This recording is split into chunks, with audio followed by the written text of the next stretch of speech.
There was something that happened in the high school realms this week that I was really wanting to talk about with you, and I cannot remember what it was. But one thing I am looking at is a story you did on the Prairie Meridian boys volleyball team. Um, 13 of their 15 players are from Burma.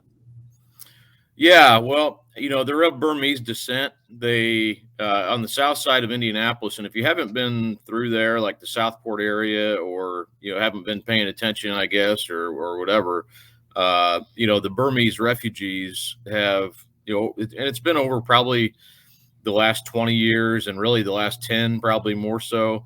Have really flocked to that area and kind of made it their home. And you see the restaurants and and the makeup of the school has changed a lot. I think it's now this year Perry Meridian's like 25% Asian. it used to be primarily white, but now a lot more 20, influence from the Asian. 25% Asian population. Yeah, Asian, and some Hispanic population too, but a lot of Asian population has entered into that school. So it's really interesting, though, the volleyball, the boy, and more so on the boys side than the girls. You'll see if you drive through the neighborhoods, and they're very into I mean, the reason they left Burma is because the persecution of the religious Chin, the ethnic Chin that is there.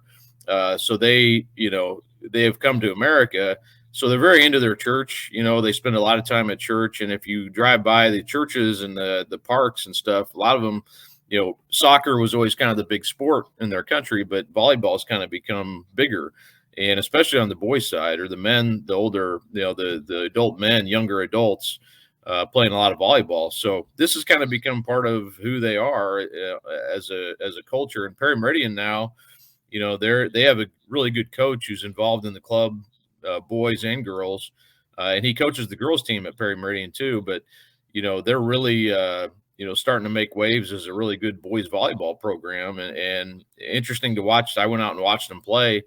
I think 13 of their 15 players are of Burmese descent, and to be, the two that I talked to who are their captains, they were born here. They were born in Indianapolis, but their parents were refugees. So they're like full Americanized. They know nothing other than living here in Indianapolis, but they've gone back to their home country, and they talked about how rugged it is. It's very, one of them was talking about just how lack of the green space. It's all dirt. It's there's no very little electricity, and they said, man, it's just, they feel lucky to be here. So very kind of a cool story. I don't think people probably know. People probably don't even know really how the population has changed there in the south side of Indianapolis. But then the product of that is this volleyball team that's really good, and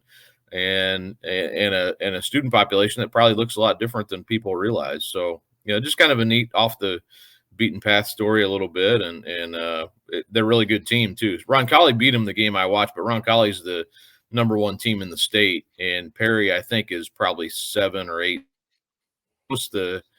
The boys volleyball state tournament, I think, is next the 21st, whatever next weekend is. So they'll have a chance to make a run at that state title.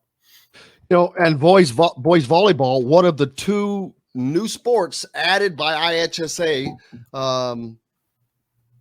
which again we talked about. I cannot believe their tournament has been around since the mid 90s, and they're just now becoming a sport. So they're going to have probably be able to quickly build that thing up. How is boys volleyball not going to become more popular than girls volleyball?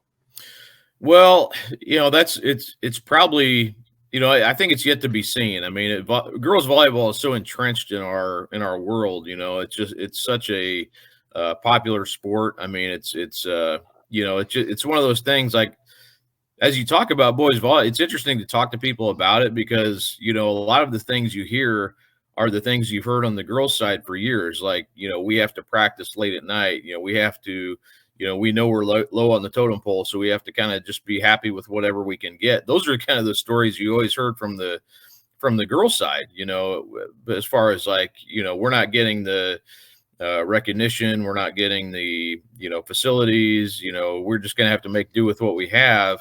So it's kind of interesting to hear that. It's kind of flipped because they're not an affiliated sport, or they haven't been, so they just kind of have to be happy with whatever they can get. But I think as now like you said, the IHSA is taking this on as emerging sport. So it's going to become more just part of the school culture, I think. And I think people who are maybe scared to start boys volleyball for whatever reason, taking athletes away from other sports, or, just other things, are we going to have, enough kids to do it? And it's interesting. There's schools that do have boys volleyball, but they may only play a handful of games, or, they don't travel for games. So I think now you're going to see more full schedules, more teams who have more of kind of a formal team, I would say. And I think there's something like 40 something teams now in the state. And I think we'll see that rise pretty quickly here. But yeah, it will become popular, and it's more popular, I think, than people probably know it is at the club level. But there's only a handful of clubs right now. So I think that'll probably expand as well. And I think that's where, when you talk to these boys volleyball players, that's kind of what they say is, we need more. If it's going to grow, we probably need to do more in the off season, to have teams that kind of play or the top players playing year round a little bit more than they are now. Or even those kids who want to, play year round, having more opportunities to do so. Kind of like the girls do. The girls have, I've been, my niece plays, she played at a pretty high level volleyball, and I'd go to, the convention center downtown, and man, it was like 100 courts. It's just like teams from everywhere, all over the Midwest, or even beyond. And it's kind of like going to AAU basketball. You don't, it's not one of those things that's really, publicized, or it's just going on and people just kind of don't pay much attention to it. Man, once you're immersed in that world, you realize, like, girls volleyball, there is a ton of kids who play at a high level. It's a fun sport to watch. It's fast moving. So I think it'll be, pretty quickly, probably pretty popular for boys in the school side of things. Yeah, and then I start to wonder, how is this going to affect other boys sports? Because volleyball is a fun sport. I didn't play competitive. I mean, I played competitively in like leagues as an adult when I was younger. So it's a fun sport that you can play for a long time, and many people do. You can play it co-ed, and it's just the popularity. I wonder if it will start affecting other sports as well, taking guys away.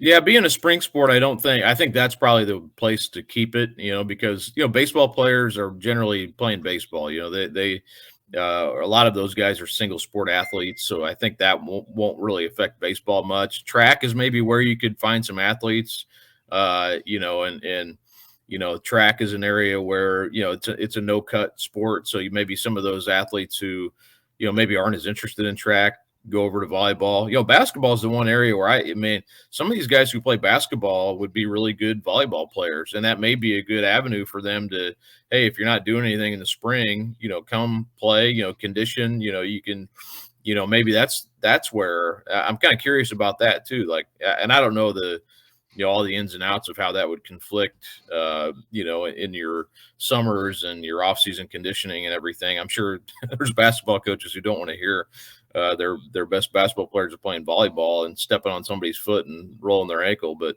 I think that's maybe some of those second level guys who are playing basketball might be interested in doing that, and I think that would translate pretty well, the jumping, the quick movements, getting digs and all that kind of thing. I think that would probably be, to me, that's maybe where, that would be a good marriage of sports, I would think.